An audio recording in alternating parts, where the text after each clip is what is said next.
Susanto sebagai CEO dan Abdul Aziz sebagai CFO.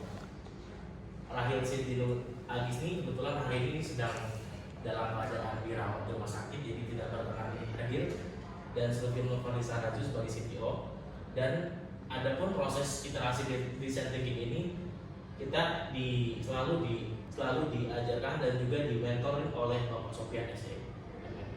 Nah, untuk latar belakang kenapa sih kita itu dari Cryptic Center ini harus ada R&D atau melakukan riset and development. Yang pertama itu karena melihat dalam industri makanan yang semakin kompetitif, inovasi juga harus adaptasi terhadap dinamika pasar itu untuk menjadi kunci untuk bertahan dan berkembang. Setiap bisnis harus mempunyai memahami dan kebutuhan preferensi. Jadi yang melatar belakangi kami untuk melakukan riset adalah agar kita bisa bertahan di dalam dinamika pasar yang sangat dinamik seperti itu. Nah, bisnis Cryptic ini sebagai pemain baru, mengingat karena Cryptic Center ini baru di Mei kemarin itu baru 1 tahun berdiri, dan juga baru dalam industri makanan kimia, serta juga menghadapi tantangan yang serupa.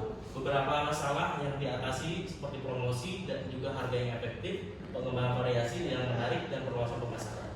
Nah, oleh karena itu dua hal tadi yang melatar belakangi kita untuk melakukan research and development. Karena di dalam research ini adalah metode yang berfokus pada pemahaman dan mendalam kepada kebutuhan dan keinginan konsumen atau customer centric. Itu yang menjadi alasan kita untuk menggunakan tools design thinking seperti itu. Karena di dalam Cryptic Center ini yang tengah berupaya mengatasi masalah promosi, variasi rasa, dan perluasan pasar, tools design thinking ini sangat menawarkan berbagai keunggulan serta dapat membantu bisnis untuk mencapai tujuan tersebut. Next, adapun tahapan atau proses dari iterasi R&D itu ada 5 tahapan. Ada 5 tahapan dalam design thinking. Yang pertama itu empathize, di mana empathize ini kita memahami mendalam tentang konsumen, keinginan, keluhan, dan motivasi. Yang kedua, di dalam empathy ini yang pertama itu kita bisa melakukan 2 tahap yang merumuskan masalah inti yang dihadapi konsumen. Yang ketiga adalah ideasi atau ide, yaitu menghasilkan ide kreatif dan inovatif serta solusi yang memungkinkan tanpa batasan. Nah, ataupun juga brainstorming dan berbagai teknik ideasi lainnya. Jadi di dalam proses design thinking ini ada beberapa tahapan. Yang pertama itu tadi empathize tentang konsumen, kebutuhan konsumen. Di dalam empathize ini juga ada 2 cara yang kita lakukan, yaitu observasi dan juga interaksi, dan juga wawancara atau interaksi langsung. Nah, setelah melakukan empathize, kita masuk ke proses selanjutnya, yaitu define, di mana define ini merumuskan masalah dari hasil observasi dan wawancara yang kita lakukan di proses empathize sebelumnya. Setelah kita mendapatkan rumusan atau masalah yang dihadapi oleh konsumen, lanjut ke proses selanjutnya, itu adalah ideasi atau ide, yaitu menghasilkan ide-ide kreatif sebagai solusi atau menjawab dari masalah yang kita temukan di define tadi. Nah, setelah kita menemukan ide, lanjut ke prototype. Prototype itu adalah membangun solusi ide untuk menguji dan mendapatkan umpan balik ataupun mendapatkan feedback dari customer. Jadi setelah mendapatkan ide dari hasil define, kita lakukan solusi atau untuk menguji coba kita di proses prototype ini. Setelah prototype ini kita buat, langkah selanjutnya itu yang kita kerjakan adalah uji atau tes, yaitu melakukan pengujian terhadap prototype yang kita buat seperti itu. Ini design thinking forward. Untuk apa design? Design thinking ini kita gunakan toolsnya untuk pendekatan masalah yang ada di bisnis Cryptic Center. Jadi Cryptic sudah ada nih? Crypticnya sudah ada. Apakah kemudian Cryptic ini berdasarkan eksplorasi di beberapa area atau evaluasi terhadap jenis Cryptic yang sudah beredar? Kalau untuk jenis Crypticnya, ini bisa dibilang jenis Cryptic yang baru di pasar, dan juga kalau untuk karena kan ini produk baru, dan juga setelah beberapa bulan berjalan dirasa Cryptic sudah ada ya? Sudah ada. Bukan kita produksi sendiri bukan, Produksi sendiri. tapi di pasar adalah pemain baru. Betul. Menghasilkan ini pertimbangannya apa? Apa tesnya? Apa kemudian kelompok pendapatan berapa? Atau lingkungannya? Kira-kira kita yakin KRIPI ini yang dikejar kelompok pendapatan ya beredar di kelompok sosial seperti ini, penjualannya eceran, kemudian lain-lain. Jadi pedoman cuma saya kira apa itu sudah sangat sempurna. Nanti saya coba buat kerjasama secara lembaga. Kalau kita lagi ada pelatihan di tempat saya, itu bisa saya undang berpartisipasi.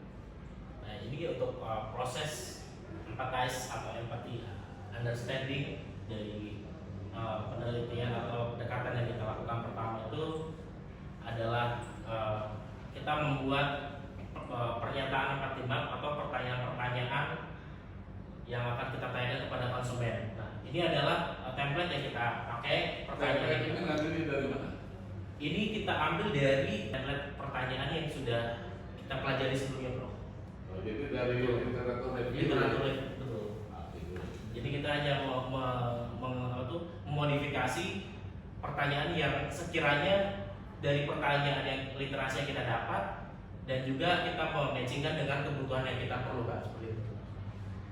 Nah, untuk pertanyaan yang pertama itu dari buyer persona, yaitu jenis kelamin ataupun namanya tuh seperti identitas customer yang ada nggak sebelum Anda lakukan FPT strategi ini jumlah produk yang terjual meningkat atau enggak? Sebelumnya? Ya.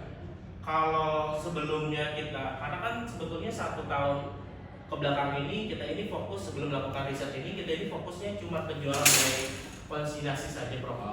Gitu. Jadi ada satu motoris kita yang satu titik pemotor ke warung-warung gitu ya. Nah, setelah kita lakukan empathy map ini apa tuh kita lakukan ini pada tempat yang kita lakukan ini ada beberapa macam kritik yang dijual dari satu sebelum ini. Iya.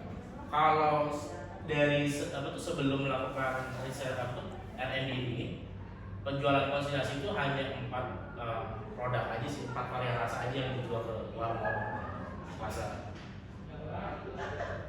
Dari 4 varian yang tertinggi permintaannya. Paling tertinggi permintaannya di balado, variasi balado. Strategi lanjutannya apa? Kalau sudah tahu ini yang banyak permintaan, apakah next month Anda lakukan konsinyasi lagi, walaupun lebih banyak jumlahnya atau setelah kita melakukan riset R&D design ini ada beberapa yang kita perbaiki sih. Seperti dari strategi pemasarannya kita lebih juga memperbaiki ini gimana? kita melakukan strategi online di online shop dan juga e-commerce, serta juga kita melakukan penambahan variasi rasa serta penambahan packaging, walaupun masih sedikit tidak full printing, tapi kita coba bikin kemasan yang menarik dengan harga yang perbaikannya untuk paket ya. Betul. Di case ada di perlihatan ada, tapi kelompok pemintanya tetap sama. betul. Jadi merubah pertanyaannya, kemudian merubah produknya, lantas ekspansi. Ekspansi dua, tempat jualnya, target pasarnya. Saya kira ini sifat Soviet luar biasa ini. Luar biasa. Saya coba melihat hasil ini bisa menjadi tulisan skripsi yang jauh lebih baik. Ini sudah lebih dari baik bagi saya. Inilah kelemahan penulisan itu, kelemahan pada data. Anda punya data yang sangat komplit sekali dan terstruktur. Kendala yang dihadapi apa untuk memasarkan ini?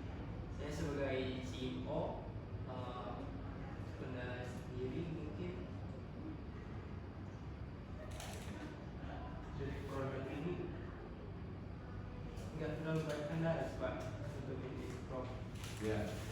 Jadi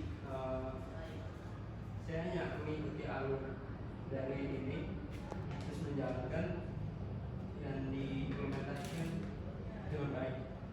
Sampai hari Kamis yang 9.36 menit. Ada saran nggak? Kenapa? Ada saran nggak untuk produk ini? Sarannya Ada atau ada unsur kelemahannya nggak dari yang diuraikan sampai jam 9.36 menit ini? terus perlu ini Pak. Bisnis ini perlu pernah. Karena kita suruh ramakan ke masa lalu, tapi kondisinya masa sekarang. Maka namanya modifikasi. Anda ada saran nggak? Setelah sampai jam 9.37 menit, apa komentar terhadap produk yang Anda pasarkan? Untuk produk sendiri mungkin dari lebih ke desain sih, perlu pembaruan. Ya kalau misalnya tadi kayak Vespa, kita kan ingin mengangkat dari hasil kayak jadul itu ke model yang baru gitu, dengan cara modifikasi. Itu bisa dilakukan juga dengan produk ini sih. Jadi misalkan untuk produknya mungkin untuk peningkatan. Silvi, sampai jam 9.37 menit ini, ada nggak kelemahan yang Anda rasakan dalam produk ini? Kelemahannya ya Pak. Dalam semua proses ini, Dalam apa? semua proses. Ya.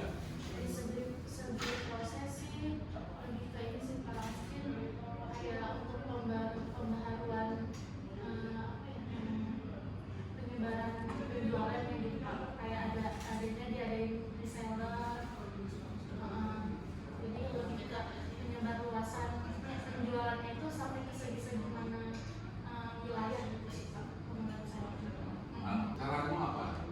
Yang lainnya? Yang lainnya, Iya. kalau dari segi produk mungkin ya Pak. Iya. Kalau dari segi produk untuk pemasaran juga sih Pak, lebih tepatnya kayak untuk foto produknya lebih menarik. Jadi kan karena sekarang ini banyaknya teknologi ya Pak, yang maksudnya tuh orang-orang tuh lebih banyak scroll sosial media gitu. Jadi kayak melihat iklan foto produk yang menarik pasti akan merasakan ingin mencoba gitu. Coba dari review-review. Ada pojok kritik nggak? Kalau kritiknya sih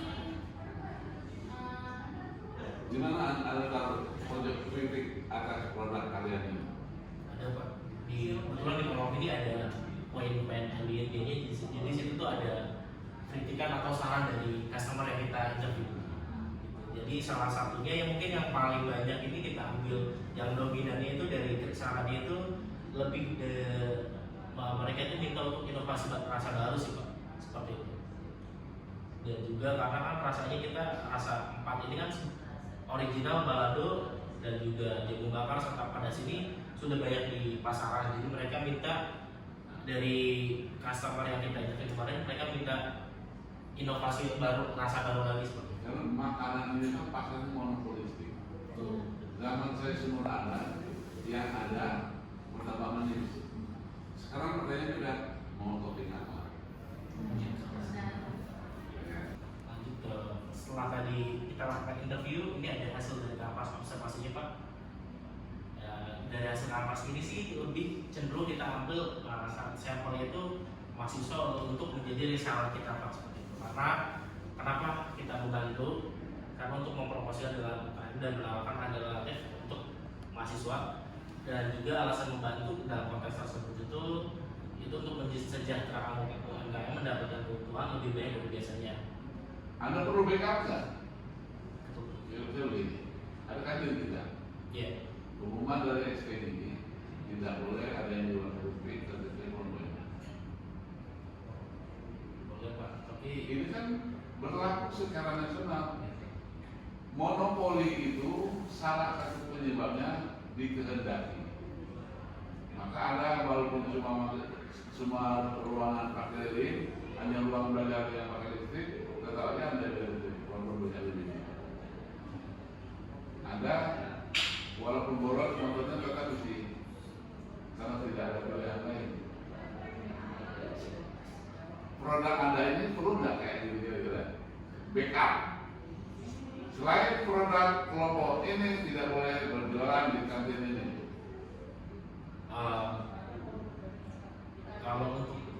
hidupnya di kampung. Jadi cuma melihat banyak UMKM teman-teman kita juga yang melakukan Tidak boleh saya UMKM grup gini. kalau itu saya setuju Pak, hanya Ini persaingan antara anda. betul. Karena ada habitat yang tidak bisa dipungkiri secara adat. Orang saya paling berat kalau makan nggak ada keripik atau kerupuk belum tentu nggak bisa makan. Jadi please tempat ya, time makan frekuensinya terlihat gitu. Saya memang baru menjadi ketua ini. Ini salah satu yang membuat saya tertarik karena cerita para asesor sejarah ini membuat anda menjadi cepat menjadi kerja. Sudah baca BEM ya? Sudah Pak. Mungkin belum selesai. Lanjut ya. Ya. Di bagian protokol.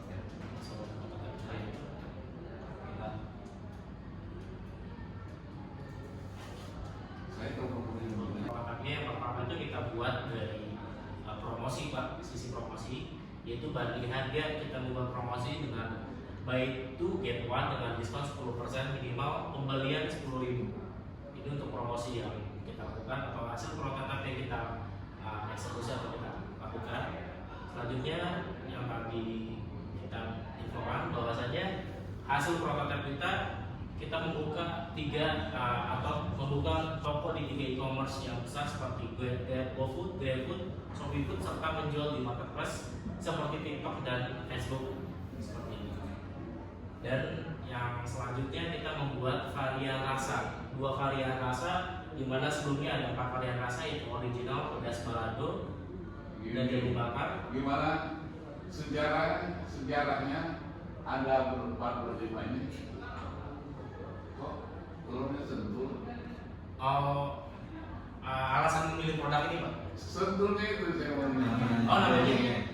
Iya namanya memang itu sebetulnya keripik ini tuh banyak sebutannya Pak. Ada yang sebut keripik Malaysia, keripik Kijing dan juga keripik sentul. Gitu. Jadi kita ambil namanya yang agak unik Pak, keripik sentul. Jadi tadinya di kelompok konsumennya distributif. Betul Pak. Memang kalau makan tidak ada harganya. Iya Pak. Makan tidak ada harganya. Saya bangun mobil baru dibangun, dimodifikasi, habisnya 120 lebih modifikasi. Harga mobilnya hampir 25 juta. Isi dek diminta orang di pom bensin SPB. Bapak bangun di berapa, saya ganti berapa. Ya, memang kerja begini menarik karena memang saya semasa kuliah pulang kampung tidak pernah bayar. Pulang, tidak ada uang lagi, saya sudah ke Juragan Batik. Jadi sampai sekarang bayar sudah lebaran. Gimana saya kirim, saya pulang kampung, mereka bayar, saya bawa uangnya, bayar lagi, pulang dapat, pulang dapat, untung dapat. Jadi intinya begini, kelihatan sederhana. Yang paling penting membuka peluang. Saya hari Jumat itu berangkat ke Tegal, saya beli berambang sama Jambi. Mobil pintunya tenggelam, pickupnya. Cuma modal waktu dan mobil saya bisa keluar uang untuk sekolah saya. Jadi ini kalau Anda akan lihat teorinya, entrepreneur itu cuma ada 2, dilahirkan atau terlahir. Nah Anda ini orang yang dilahirkan. Yang paling hebat kombinasi. Jadi tidak semua keluarga itu suka dengan entrepreneur. Orang kita bisnis tapi dia bukan entrepreneur. anaknya mendekat dia bilang jauh-jauh, takut anaknya ambil uang. Kalau Chinese kita katakan tadi bayar uang apa enggak, kembalinya berapa, mungkin sama dia jadi ada tumbuh. Saya kira udah clear ya. Sudah Pak closing ini. Terima kasih ya, saya apresiasi